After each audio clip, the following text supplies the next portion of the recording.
Ramai diperbincangkan rencana pertemuan antara Presiden terpilih Prabowo Subianto dengan Presiden Republik Indonesia kelima Megawati Soekarno Putri.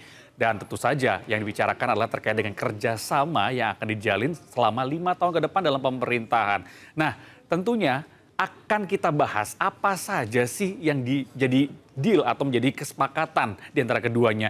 Tapi sebelumnya dari situ tentunya banyak sekali tanda-tanda yang mengisyaratkan bahwa pertemuan ini pasti terjadi dan akan terjadi deal. Atau artinya PD Perjuangan akan merapat ke kekuasaan. Tapi apakah ini benar? Semuanya akan kita konfirmasi di sore hari ini di Liputan Talks bersama saya Jati Dharma. Saya tidak sendiri, ada 3 narasumber yang sudah bergabung bersama saya melalui Zoom. Ada Mas Andi Wijaya, Wasekjen Partai Gerindra. Kemudian Mas Aryo Seno, juru bicara dari PDI Perjuangan. Dan juga Mas Adi Prayitno, pengamat politik. Selamat sore mas-mas semuanya, triple A nih. Sore Mas Jati. Oke. Mas Andi. Sore Mas Seno, Mas Adi. Sore Siap, ini menarik sekali pada hari ini kita akan membahas di hari ini 17 Oktober di saat Pak Prabowo sedang merayakan ulang tahunnya.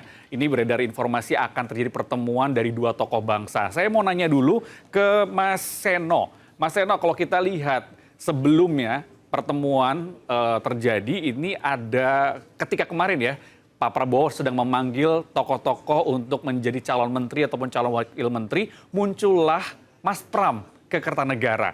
Ini sebenarnya utusan dari Ibu Mega atau undangan dari Pak Prabowo?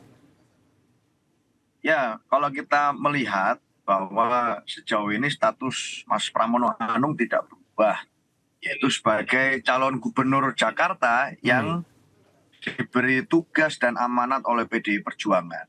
Artinya kalau melihat sekian tahun ke belakang ada setidaknya 3 peran Mas Pram dalam konteks kemarin datang ke Kertanegara. 1 sebagai cagup, yang kedua adalah sebagai komunikator dari berbagai tokoh selama ini, baik Bu Mega, Pak Prabowo, bahkan punya kedekatan juga dengan Pak Jokowi, dengan Pak SBY. Lalu yang ketiga perannya adalah sebenarnya sebagai kabinet yang mana ini menjadi sangat penting informasi, pengetahuan maupun jaringan yang Mas Pram miliki dalam konteks mempersiapkan transisi masa kepemerintahan yang baru. Oleh karena itu kemarin peran Mas Pram adalah pertautan antara 3 itu. Dan dalam konteks ini saya rasa kemarin pertemuannya adalah dalam tujuan, dalam rangka memberikan suatu pesan dari Ketua Umum Ibu Megawati Soekarno Putri, sekaligus menerima pesan dari Pak Prabowo. Jadi komunikasinya dalam konteks itu, bukan dalam konteks-konteks yang lain. Itu Mas Jati. Apa pesan yang dititipkan ke Mas Pram dari Ibu Mega untuk Pak Prabowo?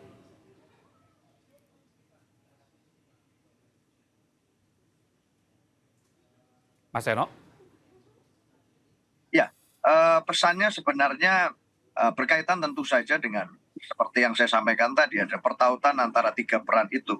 Tapi utamanya tentu adalah kita tahu bahwa ada nuansa dan suasana kebatinan yang mendorong di seluruh elemen publik terkait dengan pertemuan 2 tokoh bangsa ini yang baunya akan terjadi dalam waktu yang sangat dekat sebelum pelantikan presiden, termasuk juga bagaimana dalam konteks transisi pemerintahan baru, PDI Perjuangan sebagai partai pemenang Pileg, lalu Partai Gerindra sebagai partai pemenang Pilpres, itu bisa menjalin suatu komunikasi yang positif satu sama lain. Jadi pesannya itu sebagai awalan ya dalam bentuk komunikasi lain nanti yang akan lebih intens tentunya. Itu Mas Jati. Oke, saya mau beralih ke Mas Andi. Mas Andi, ketika itu terjadi di dalam rumah Pak Prabowo, yang Anda tahu informasinya apa pembicaraan yang dilakukan oleh Mas Pram? Pesan yang disampaikan kepada Pak Prabowo? Sebenarnya itu adalah komunikasi antara Pak Prabowo mewakili Gerindra dengan PDIP ya Mas ya. Kemarin kan ada beberapa rencana-rencana terkait dengan pertemuan Ibu Mega dan Pak Prabowo, juga terkait dengan isi dalam anggota kabinet gitu. Jadi ya tidak jauh dari itu sebenarnya kemarin. Karena kan kemarin sudah direncanakan di antara tanggal 11 atau 12 Oktober, tapi mundur. Kemudian di tanggal-tanggal itu sudah ada agenda, kemudian lanjutannya bahkan sampai hari ini pun sudah ada agenda, jadi tidak jauh dari pembicaraan itu, gitu, tidak jauh dari agenda tersebut, gitu. Jadi kemarin adalah dari obrolan dua partai aja ya, mewakili dua partai, ya pesan dari Ibu Mega, kemudian disampaikan kepada Pak Prabowo, jadi Mas Pram membawa pesan itu, sekaligus membicarakan sesuatu hal yang strategis, di antaranya mungkin juga terkait dengan pertemuan antara Bu Mega dan Pak Prabowo. Begitu, Mas. Strategisnya itu aja. Apakah dalam pertemuan kemarin sempat adakah komunikasi langsung antara Pak Prabowo dengan Bu Mega melalui telepon misalkan, tapi melalui teleponnya Mas Pram gitu? Saya nggak dapat info ya kalau ada telepon, tapi dugaan saya sih nggak ada, karena kan itu memang sudah ada utusan resmi ya dari Bu Mega gitu. Jadi obrolannya seputar itu, dan itu sesuatu hal yang wajar terjadi. Bahkan pertemuannya juga singkat, nggak lama. Yang penting kan pesannya sampai gitu, bisa diterima, dan agenda lanjutannya kira-kira sudah terjadwal, begitu aja sih, Mas. Oke, jadi tentunya kita masih menunggu ya ini, karena dari Mas Adi dan juga Mas Seno tidak mau nge-spill nih kira-kira apa sih poin pembicaraan dan pesan yang disampaikan. Tapi kalau dari Mas Adi Praitno menangkapnya kehadiran Mas Pram ke Kertanegara seperti apa, Mas Adi? Ya, saya kira seperti yang disampaikan oleh sejumlah elit PDIP, bahwa Pramono Anung itu adalah messenger dari PDIP dan Megawati Soekarno Putri.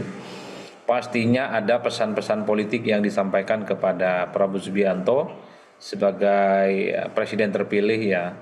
Nah, yang kemudian menjadi rumit itu adalah kira-kira pesan apa yang disampaikan Pramono kepada Prabowo, itu yang saya kira tidak semua orang akan mengetahui secara detail ya, tapi paling mungkin ada rabaan-rabaan yang saya kira bisa ditafsirkan ya. Misalnya soal mungkin PDIP siap ya menjadi bagian kerjasama politik yang akan dibangun oleh Prabowo Subianto untuk 5 tahun yang akan datang.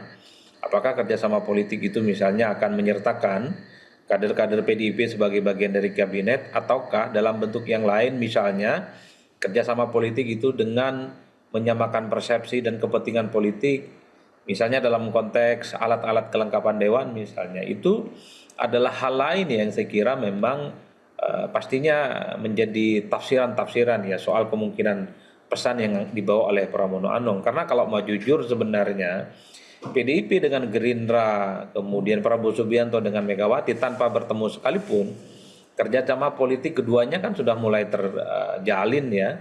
Itu terbukti misalnya ketika tak ada revisi Undang-Undang MD3. Itu artinya apa? Hubungan Gerindra dengan PDIP baik-baik saja. Hubungan antara Prabowo dengan Megawati baik-baik saja. Karena kalau hubungan keduanya tidak baik-baik saja, pastinya revisi Undang-Undang MD3 itu diubah, dan posisi Ketua DPR tak lagi diberikan kepada PDIP sebagai pemenang pileg. Ya. Pernah suatu waktu misalnya 2024 yang lalu, ketika misalnya PDIP sebagai partai pemenang pileg, karena hubungan harmonis dengan Prabowo tidak terjalin, Undang-Undang MD3 diubah. Dan saat itu Ketua DPR yang mestinya menjadi jatah PDIP kemudian kandas diberikan kepada para pendukung Prabowo Subianto.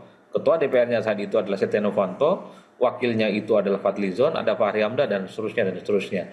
Jadi bagi saya sebenarnya tanpa pertemuan antara Megawati dan Prabowo dan Megawati, kerjasama politik itu sudah terlihat antara kedua pihak. Bahkan kalau kita mau jujur ya, ada sejumlah menteri yang saya kira sudah mengikuti pembekalan di Hambalang, yang teridentifikasi memiliki irisan dan kedekatan dengan PDIP.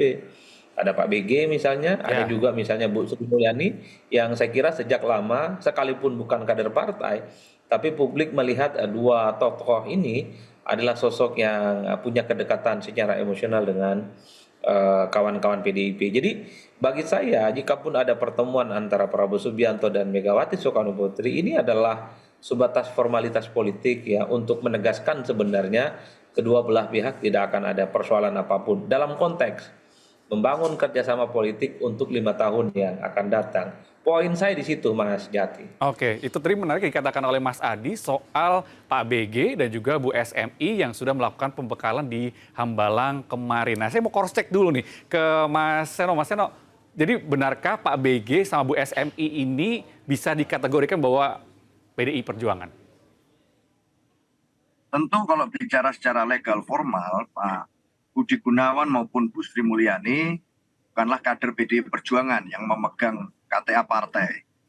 Bahwa beliau berdua adalah patriot yang kemudian sudah lama malang melintang di dunia ruang publik dan bekerja secara profesional sesuai dengan kompetensinya masing-masing, tidak bisa menutup suatu hubungan yang baik dengan banyak pihak. Termasuk kalau kita bicara Pak Budi Gunawan, beliau adalah seorang pengagum Bung Karno, yang mana berbagai cerita dan kisah hidup Bung Karno ini menjadi inspirasi dari perjalanan karir Pak BG di dalam dunia kepemerintahan. Dalam konteks itu tentu saja tidak bisa dikatakan bahwa beliau berdua ini adalah kader PDI Perjuangan.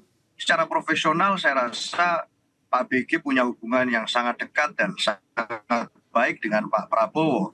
Apalagi sepanjang 5 tahun terakhir kan keduanya adalah rekan sejawat di dalam kabinet Pak Jokowi, yang mana hubungan itu kemudian terjalin dengan semakin erat. Oleh karena itu saya rasa dalam konteks itu penunjukan Pak BG maupun Pak Bu Sri Mulyani besok di dalam kabinet yang akan datang tidak terlepas dari faktor kompetensi dan profesionalitas. Apalagi kalau mau diingat kembali secara kesejarahan, bagaimana kita harus mengingat di tahun 2019 itu kan Pak BG memainkan peranan yang sangat sentral dalam konteks pertemuan Pak Prabowo dan Pak Jokowi serta Bu Mega di Tengkumar, yang mana secara historis tentu itu adalah suatu hal yang berperan sangat strategis dalam konteks pembangunan kabinet di masa itu. Jadi saya rasa dalam konteks itu kita mengharapkan bahwa nama-nama yang muncul adalah profesional, kompeten di bidangnya dan punya rekam jejak politik. Oleh karenanya nama Bu Sri Mulyani dan Pak BG masuk di dalam syarat-syarat itu, meskipun beliau berdua bukan adalah kader yang ber-KTA PDI Perjuangan. Itu Mas Jati. Mas Andi, gimana itu Mas? Kalau Pak BG, apakah memang dari jalur profesional atau sebenarnya adalah tanda kutip titipan mewakili PDI Perjuangan? Ya kalau Pak BG meskipun tidak ber-KTA PDI Perjuangan, beliau afiliasinya kan jelas ya. Sudah lama, ini rekodnya juga sudah lama memiliki kedekatan dengan PDIP dan Ibu Mega gitu. Kalau Bu Sri Mulyani enggak lah Mas. Beliau kan memang menteri dari sejak zaman Pak SBY juga udah menteri keuangan. Gitu. Bahkan di periode pertama Pak Jokowi waktu itu bukan Bu Sri Mulyani. Periode 2014-16 itu Pak Bambang Brojonegoro kan Menko-nya. Kalau memang kader PDIP kan langsung aja saat itu gitu. Jadi ternyata kan enggak gitu. Bu Sri Mulyani ini udah lintas periode presiden gitu. Jadi kalau Bu Sri Mulyani memang murni profesional ya. Bagaimanapun juga Pak Prabowo membutuhkan ini terkait dengan kebijakan fiskal yang sekarang saat ini sedang pelik dilakukan, rencana pemisahan dengan Badan Penerimaan Negara belum terjadi karena kan terkait dengan isu tersebut gitu. Jadi arsitek ke belakang yang di depan ini adalah Bu Sri Mulyani, maka ke belakang pun juga masih dibutuhkan gitu. Nah, kalau Pak BG memiliki afiliasi dengan PDIP, mungkin itu adalah salah satu sosok yang direkomendasikan oleh PDIP. Namun begini Mas, sebenarnya untuk kabinet ini juga masih dinamis. Sampai tanggal 19 Oktober masih dinamis, bahkan sampai tanggal 20. Jadi Pak Dasko sendiri juga mengatakan kalau sebenarnya komposisi anggota kabinet ini masih sangat dinamis sampai tanggal 19. Jadi Pak Prabowo bisa melakukan beberapa pergeseran, beberapa person-person, bahkan tidak semua person yang kemarin dipanggil itu langsung dinyatakan duduk di kementerian apa gitu. Ya memang beberapa atau sebagian besar disebut, tapi tidak dilakukan. Bahkan yang dipanggil di hari pertama pun beliau sebagai wakil menteri. Padahal kan pemanggilan itu di hari pertama kebanyakan kan menteri kan, wakil menteri di hari kedua gitu. Jadi itu masih ada perubahan. Jadi masih sangat dinamis sampai tanggal 19, termasuk yang tidak mengikuti pembekalan di 2 hari ini dan tidak dipanggil di 2 hari kemarin ya, di hari Senin Selasa. Jadi itu kalau dikatakan itu hanya ada Pak BG saja, sebenarnya masih dinamis dan bisa berkembang. Begitu Mas Jati. Oke, kalau boleh tahu apa posisi yang ditawarkan ke Pak BG? Karena kalau lihat dari pembekalan kemarin, foto yang beredar itu posisinya ada di depan nih. Apakah Menko atau apa? Sebenarnya saya kurang etis kalau nyebut ya Mas ya. Sebenarnya sudah ada dan media bisa membaca duduknya di mana ya, Oke. di sebelah siapa gitu. Nanti biar Pak Presiden terpilih Pak Prabowo yang akan umumkan beliau duduk sebagai menteri apa begitu. Oke, oh gitu. Berarti biarkan masyarakat menilai dan menunggu ya. Tapi kemungkinan kalau dari masyarakat kemungkinan adalah Menko gitu ya. Mas Adi, ini kan kalau misalkan kita lihat ada tadi Mas Adi juga mengatakan kan ada Pak BG, kemudian Bu Sri Mulyani yang berafiliasi kepada PDI Perjuangan. Nah, tapi kenapa sih harus abu-abu? Kenapa nggak sekalian aja gitu untuk merekomendasikan seperti waktu itu muncul nama Pak Aswaranas gitu kan di Menpan RB yang kemungkinan nanti bisa jadi sudah paham betul soal peralihan ASN ini nantinya ketika misalkan ibu kota akan berpindah ke IKN. Itu udah jelas-jelas adalah kader PDI Perjuangan. Kenapa kalau menurut Mas Adi, PDI Perjuangan kayaknya ada di area abu-abu gitu. Kayak nggak langsung aja, ini saya dukung, ini tidak. Saya begini Mas, soal nama-nama tadi yang sudah saya sebutkan, SMI, kemudian BG yang dinilai misalnya teridentifikasi memiliki kedekatan emosional dengan PDIP, itu kan salah satu sumbernya juga kawan-kawan media dan biasanya seringkali juga muncul dari kawan-kawan PDI kan dalam setiap diskusi-diskusi. Jadi terlepas dari perdebatan apapun, saya kira memang satu hal sudah ada warna anasir-anasir bahwa kecenderungan PDIP siap berkoalisi dengan Prabowo itu kan sudah mulai terlihat ya. Hadirnya Pram di tengah audisi calon menteri dan wakil menteri itu kan menjadi penegas sebenarnya sudah ada wajah PDIP dalam tanda kutip yang saya kira siap diajak kerjasama untuk di masa yang akan datang. Lalu pertanyaannya adalah kenapa kemudian misalnya tidak langsung sekaligus menyatakan dukungan politik ya, misalnya dengan cara mengirimkan kader-kader PDIP untuk jadi menteri kalau memang itu dibutuhkan oleh Prabowo Subianto. Saya kira penjelasannya banyak ya. Pertama tentu ini bagian dari strategi komunikasi politik secara umum. Sepertinya juga kubu pemerintah juga tidak terlampau ingin mengakuisisi dalam tanda kutip ya, merangkul semua partai politik dan tanpa menyisakan satu partai politik untuk berada di luar kekuasaan atau jadi oposisi. Karena per hari ini ada kecenderungan semua partai kan ingin berkoalisi. Tentu secara demokrasi itu tidak elok karena akan mematikan kelompok oposisi yang ada di parlemen. Nah yang kedua mungkin juga sedang bagaimana merajut dan mencari format ideal ya dalam koalisi antara PDIP dengan Gerindra. Apakah dalam bentuk misalnya dengan secara terbuka kader PDIP itu jadi menteri, ataukah cukup misalnya dengan kerjasama politik yang ada di parlemen? Karena per hari ini alat-alat kelengkapan dewan, terutama pimpinan-pimpinan komisi, itu kan belum sepenuhnya selesai dan belum sepenuhnya fix.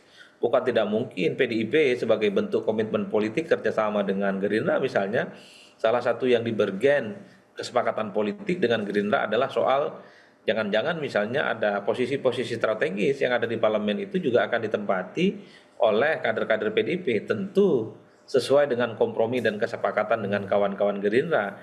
Jadi ini adalah model koalisi yang saya kira sedang dicarikan bagaimana formulasi baiknya. Karena apapun sepertinya PDIP itu satu sisi ingin kelihatan sebagai partai di luar pemerintah, sebagai partai yang siap memberikan check and balances, tapi pada saat yang bersamaan keinginan untuk bekerja sama dengan Prabowo Subianto itu kan tidak bisa ditutup-tutupi. Oleh karena itu format dari model koalisi ini yang saya kira akan terus menjadi perbincangan ya sebelum tanggal 20 pelantikan Prabowo dan Gibran sebagai presiden dan wakil presiden secara definitif. Atau Mas, jangan-jangan model koalisinya adalah mungkin di tahun pertama atau ketika saat pelantikan kabinet nanti, entah tanggal 20 atau 21 Oktober, mungkin hanya satu atau dua sosok menteri yang dinilai punya kedekatan emosional dengan PDIP lah yang akan dilantik. Tapi nanti ada momentum reshuffle yang memungkinkan ada alasan kader-kader PDIP masuk, entah itu tahun depan atau 6 bulan lagi dan seterusnya dan seterusnya. Jadi ini kan strategi-strategi komunikasi politik supaya tak ada kesan misalnya bahwa ini bagian dari kompromi politik yang menghilangkan oposisi di parlemen.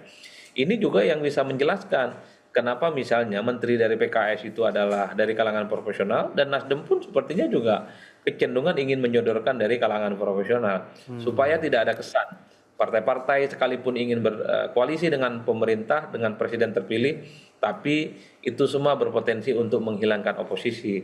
Kalau yang jadi menteri itu adalah hanya mereka yang tidak terlampau kelihatan wajah partainya, tapi dianggap sebagai representasi dari partai, ini yang kemudian akan memberikan satu sinyalmen bahwa koalisinya itu secara mayoritas menjadi bagian dari pemerintahan terpilih, tapi pada saat yang bersamaan ada kesan sejumlah partai politik tertentu tidak menjadi bagian dari kekuasaan pemerintah. Itu yang saya sebut bagian dari strategi politik supaya tak ada kesan kekuatan politik parlemen itu hilang hanya karena koalisi mayoritas yang cenderung akan dibentuk oleh pemerintahan yang akan datang. Saya kira di situ posisi saya, Mas Jati. Mas Adi, kenapa harus seperti itu? Apakah biar tidak terkesankan oleh rakyat? Atau gimana? Kan kalau dari politisi udah tahu sama tahu dong. Apa ini biar tidak terlihat di masyarakat atau rakyat itu tadi, bahwa sudah terjadi kong-kali-kong di koalisi ini sudah terjadi sebelum-sebelumnya dan melunturkan check and balances itu? Ya, saya kira dari segi PDIP ya tentu sedang merawat bagaimana situasi politik basis konstituennya yang sepertinya memang ada kecenderungan ingin berada di luar kekuasaan. Tidak berkoalisi dengan Prabowo Subianto ya. Jadi partnership-nya itu sekalipun berkawan tapi tidak menghilangkan rasa kritisisme yang terus dibangun untuk mengawal bagaimana pemerintahan ya. Itu yang sepertinya sedang dirawat betul karena kalau tiba-tiba PDIP itu memunculkan kader-kader terbaik mereka untuk jadi menteri, ini kan dianggap memberikan rasa kecewa kepada pemilih PDIP yang 16% yang memang kecenderungan per hari ini pun juga ingin berada di luar kekuasaan, kan begitu. Nah yang kedua, pastinya secara prinsip ya dari segi pemerintah ya, terutama partai pemenang Pilpres, tentu tidak kelihatan juga ya atau tidak mau disebut sebagai partai yang ingin menghilangkan kelompok oposisi di parlemen dengan cara merangkul mereka dengan memberikan konsesi politik sebagai menteri secara langsung ya. Tapi ada simbol ya bahwa ada kader yang tidak teridentifikasi sebagai partai politik tapi kemudian dilantik jadi menteri. Atau jangan-jangan yang kedua, Mas, ini juga sangat menyangkut bagaimana jarak psikologis politik ya. Di mana PDIP per hari ini harus diakui jarak politiknya dengan Jokowi khususnya yang masih jadi presiden itu masih tetap tebal dan masih sulit untuk dicarikan titik temunya. Hal-hal yang semacam ini bukan tidak mungkin. Kenapa? At the end of the day-nya PDIP misalnya per hari ini masih belum menyuguhkan nama-nama kadernya yang kemudian sangat potensial akan dipanggil dan masuk audisi dalam konteks ya, calon menteri di 5 tahun yang akan datang, Mas. Karena apapun ya hubungan Megawati, PDIP dengan Jokowi, setahu saya belum ada titik temu yang menjadi kompromi di antara kedua. Jangan-jangan barrier ini yang sepertinya juga membuat tarik ulur bagaimana pertemuan Prabowo Subianto dan Megawati itu belum terrealisasi sampai hari ini. Oke. Kalau gitu saya mau ke Mas Seno. Mas Seno, sebenarnya kan dulu kita tahu ya begitu kalah dalam Pilpres, banyak yang mengatakan bahwa akan berada di luar kekuasaan. Tapi sejauh mana sih sebenarnya konsistensi putusan itu? Ya sejauh ini kan wajah yang ditampilkan oleh PDI Perjuangan secara ekspresi politik itu tidak pernah kemudian kita mencabut berbagai sikap politik maupun gagasan kritis yang kita sampaikan pasca Pilpres. Contohnya misalnya berkaitan dengan bagaimana kita memandang apabila pola-pola yang dilakukan kemarin di dalam pemilu misalnya itu ada beberapa hal yang kita anggap betul yang disampaikan oleh kelompok perguruan tinggi tentang backsliding demokrasi, tentang potensi kembalinya kita ke masa authoritarian populisme dan seterusnya. Nah, sikap politik itu setahu saya hingga saat ini tidak pernah kita cabut. Itu dikuatkan secara kelembagaan melalui rekomendasi Rakernas. Kemudian misalnya dalam konteks pilkada, kita juga di berbagai kesempatan di daerah-daerah dengan level etalase politik yang cukup baik, di Jawa Timur, Jawa Tengah, Jawa Barat, Jakarta, Sumatera Utara, itu kita memutuskan untuk mengambil langkah politik yang cukup anti mainstream dengan mengajukan kader-kader kami sendiri. Dalam konteks itu ada suatu konsistensi di sana. Sehingga kemudian tentu saja dalam masa transisi pemerintahan yang baru ini, kita menitipkan harapan yang cukup besar bahwa berbagai catatan kritis publik atas apa yang terjadi secara ekonomi maupun demokrasi dalam 1 tahun terakhir di dalam masa pemerintahan Pak Jokowi, itu kemudian dapat dilakukan suatu reparasi atau perbaikan oleh kabinet Pak Prabowo yang akan datang. Dalam konteks itu, posisi politik kami ada di dalam fungsi itu. Apalagi kami sadar bahwa rakyat percaya kepada kami untuk memenangkan pileg secara hat-trick 3 kali berturut-turut, dan itu menempatkan kami di posisi tanggung jawab politik yang cukup besar di DPR sebagai ketua DPR. Oleh karena itu, fungsi sebagai partai pemenang pileg tentu kita jalankan dengan semaksimal mungkin. Bahwa persoalan penyusunan kabinet yang akan datang, itu kami menghormati konstitusi di mana itu memberikan suatu amanat bahwa presidenlah yang punya hak prerogatif untuk menyusun. Entah dari kalangan politisi, kalangan profesional, kalangan relawan dan simpatisan sekalipun, itu adalah hak prerogatif Pak Prabowo sebagai presiden terpilih. Dan kami dalam posisi saling menghormati posisi satu sama lain. Saya kira itu. Oke. Mas Andi, saya ingin mengkonfirmasi, ini dapat informasi bahwa terjadi pertemuan antara Pak Prabowo dengan para ketua umum partai dari Kim di sore hari ini di kantor Pak Prabowo. Betul, Mas?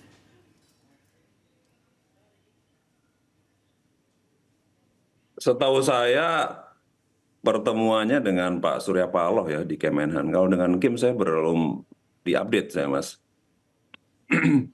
Tapi bisa jadi pertemuan, karena kalau pertemuan Kim itu kapan aja bisa sih, mau dilakukan kapan aja, dan agendanya agenda sesuatu hal yang normal yang dilakukan antar koalisi.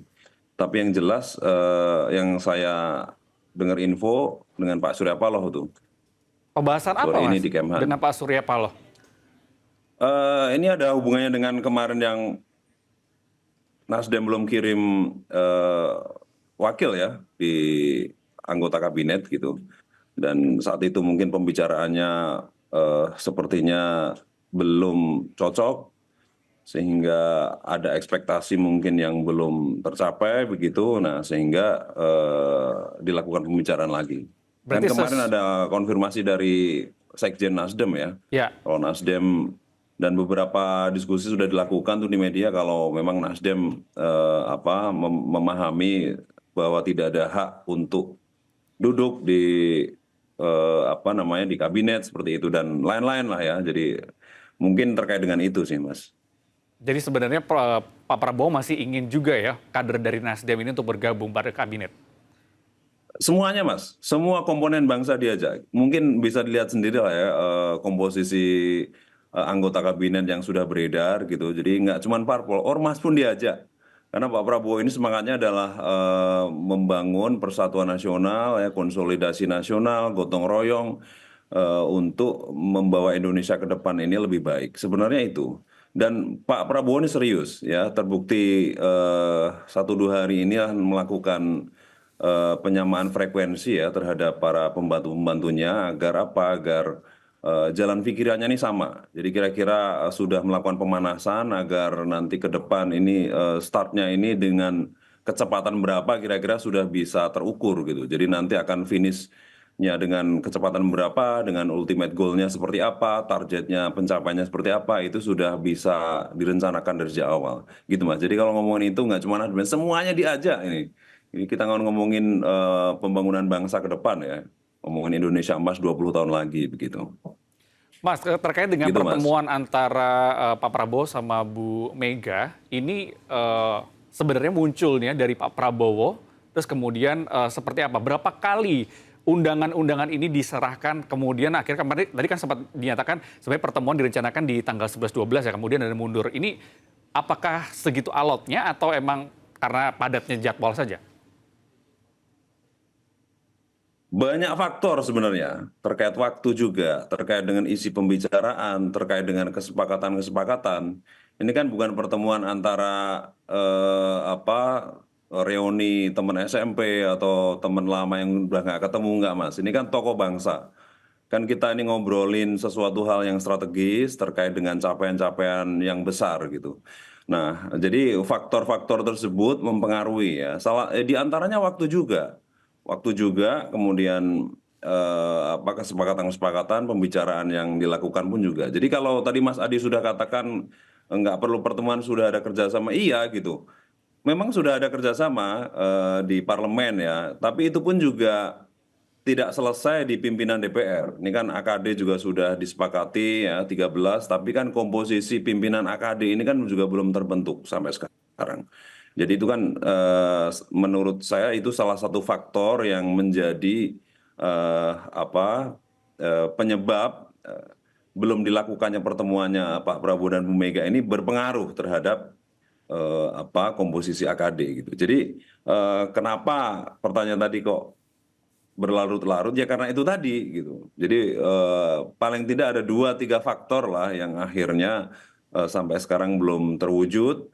Ya, ini kan saya sering katakan ini kan sebenarnya Pak Prabowo seperti menyusun puzzle nih. Jadi puzzle ini kan harus disusun secara tepat, secara pas ya, biar dipandang juga nyaman, enak dan ke depan berjalan secara maksimal begitu. Oke. Begitu, Mas. Saya mau ke Mas Seno lagi. Mas Seno, informasi yang kami terima bahwa semalam terjadi pertemuan antara Mbak Puan, kemudian Pak Oli, ada Mas Hasto dan juga Bu Mega membicarakan terkait dengan rencana PDI Perjuangan akan merapat kekuasaan ataupun tidak. Nah, ini ada ketidakselarasan di dalam tubuh internal PDI Perjuangan atau seperti apa situasinya?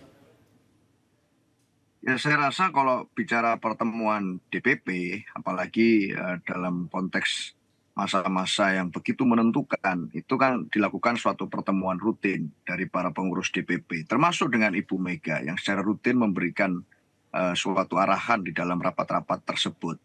Nah, dalam konteks itu saya rasa menjadi satu hal yang wajar apabila di dalam tubuh diskusi kepartaian itu ada banyak pemikiran, aspirasi, dan masukan-masukan. Dinamika dan demokrasinya terjadi di dalam proses itu. Tapi suatu pengambilan keputusan yang bercorak PDI Perjuangan itu biasanya melalui kontemplasi yang panjang terlebih dahulu. Bagaimana dalam konteks pertemuan saja ini butuh menyesuaikan, mencari momentum dan timing yang paling tepat. Dan itu waktunya tidak singkat untuk melakukan pendalaman analisis terkait itu. Apalagi terhadap suatu keputusan yang sifatnya sangat strategis, yang sifatnya sangat menentukan bagaimana bandul demokrasi kita selama 5 tahun yang akan datang, yaitu dalam konteks berada di dalam atau di luar pemerintahan, tentu keputusannya tidak bisa tergesa-gesa. Jadi buat saya pertemuan DPP itu suatu hal yang wajar dan biasa, tetapi dalam konteks hubungan antar personal saya rasa kami menjaga hubungan yang sangat baik dengan berbagai partai politik, termasuk dalam hal ini Bu Mega dan Pak Prabowo yang hubungannya sudah lama sekali. Bahkan itu kalau ditarik ke belakang jauh sekali ke masa setelah reformasi itu banyak cerita antara beliau berdua. Jadi pada saat Pak Prabowo menjadi presiden tentunya ada berbagai pandangan Bu Mega selama ini, komitmen PDI Perjuangan untuk bicara outward looking, bagaimana memandang geopolitik ke depan, bagaimana melihat tantangan zaman, AI misalnya yang Bu Mega baru saja bicara di Saint Petersburg, Rusia terkait dengan teknologi AI. Lalu bagaimana pentingnya memberikan suatu GBHN agar visi negara ini bisa langgeng dan berkelanjutan. Hal-hal semacam itu juga penting untuk dibicarakan dengan Pak Prabowo. Nah, dalam konteks itu DPP tentu rutin melakukan suatu pertemuan. Itu, Mas. Oke. Kalau gitu, Mas Andi, kira-kira jadi kapan pertemuannya? Oh, nampaknya Mas Andi keluar. Tapi kalau Mas Seno, apakah sudah bisa dikonfirmasi pertemuannya, Mas? Ya, terkait dengan pertemuan kan sering mengatakan bahwa cuacanya itu ya sebelum pelantikan. Kalau bicara sebelum pelantikan ya berarti ya antara hari ini, kalau nggak besok ya besok lusa. Itu yang pada hari H pelantikan. Ya itu adalah momentum yang saya kira seringkali dibicarakan. Ya kita tunggu saja, karena beliau berdua ini yang paling paham kapan momentum yang paling tepat. Itu yang paling tahu Bu Mega dan Pak Prabowo. Saya rasa itu, Oke, Mas. kita tunggu berarti ya kalau gitu. Mas Adi Prayitno, terakhir Mas, ini ketika ada dua tokoh bangsa, kalau kita lihat sih auranya positif ya Mas, pertemuannya sehingga tidak ada perpecahan begitu mungkin bisa diartikan. Tapi untuk ke depannya, dari sisi pemerintahan, dari sisi politik, dari sisi masyarakat, Anda melihatnya ini suatu hal yang baik atau tidak? Saya khawatir kalau semua partai politik itu menjadi bagian dari koalisi pemerintah, karena ini pastinya akan membuat ya oposisi di parlemen itu tidak akan berfungsi secara maksimal. Saya menyebutnya oposisi di parlemen itu akan wassalam. Jadi sekalipun partai-partai ini punya komitmen, punya keinginan politik untuk mendukung pemerintah Prabowo Subianto dan Gibran, tentu jangan pernah menghilangkan sikap-sikap kritis, terutama jika ada kebijakan-kebijakan pemerintah di kemudian hari itu potensial diprotes oleh rakyat, tidak berpihak kepada kepentingan rakyat, maka disitulah harapan terbesarnya partai anggota dewan itu selalu kritis dan memberikan masukan-masukan yang feedback, karena yang bisa bicara langsung kepada presiden, kepada pemerintah, kepada menteri adalah anggota dewan yang kemudian berasal dari partai politik. Saya kira di situ, Mas. Oke, kalau begitu tentunya kita masih menantikan bersama ya seperti apa pertemuannya, bagaimana situasinya dan apa saja yang dibicarakan dan tentunya yang paling penting adalah dealing politik di antara keduanya. Apakah yang akan ditentukan dan ini semuanya kita berharap bahwa yang utama adalah kepentingan rakyat di atas kepentingan golongan ataupun partai-partai tersebut. Terima kasih kepada Mas Andi Wijaya, Sekjen Partai Gerindra, Mas Aero Seno, juru bicara PD Perjuangan, dan Mas Adi Prayitno, pengamat politik yang sudah bergabung bersama Liputan 6 Talks pada sore hari ini. Terima kasih Anda telah bersama kami, saya Jati Dharma pamit. Salam SCTV.